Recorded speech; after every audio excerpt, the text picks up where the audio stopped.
2 Chronicles chapter 5.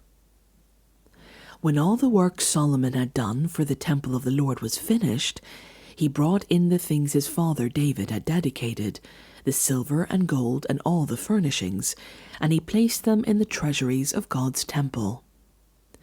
Then Solomon summoned to Jerusalem the elders of Israel, all the heads of the tribes and chiefs of the Israelite families, to bring up the ark of the Lord's covenant from Zion, the city of David. And all the Israelites came together to the king at the time of the festival in the 7th month. When all the elders of Israel had arrived, the Levites took up the ark, and they brought up the ark and the tent of meeting and all the sacred furnishings in it. The Levitical priests carried them up, and King Solomon and the entire assembly of Israel that had gathered about him were before the ark, sacrificing so many sheep and cattle that they could not be recorded or counted. The priests then brought the ark of the Lord's covenant to its place in the inner sanctuary of the temple, the most holy place, and put it beneath the wings of the cherubim.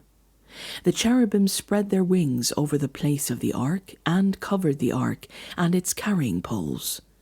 These poles were so long that their ends, extending from the ark, could be seen from in front of the inner sanctuary, but not from outside the holy place, and they are still there today. There was nothing in the ark except the 2 tablets that Moses had placed in it at Horeb, when the Lord made a covenant with the Israelites after they came out of Egypt. The priests then withdrew from the holy place. All the priests who were there had consecrated themselves, regardless of their divisions.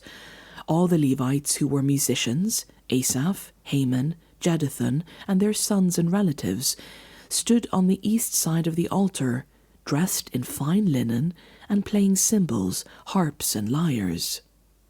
They were accompanied by 120 priests sounding trumpets. The trumpeters and musicians joined in unison to give praise and thanks to the Lord. Accompanied by trumpets, cymbals, and other instruments, the singers raised their voices in praise to the Lord and sang, "He is good, His love endures forever." Then the temple of the Lord was filled with the cloud, and the priests could not perform their service because of the cloud, for the glory of the Lord filled the temple of God.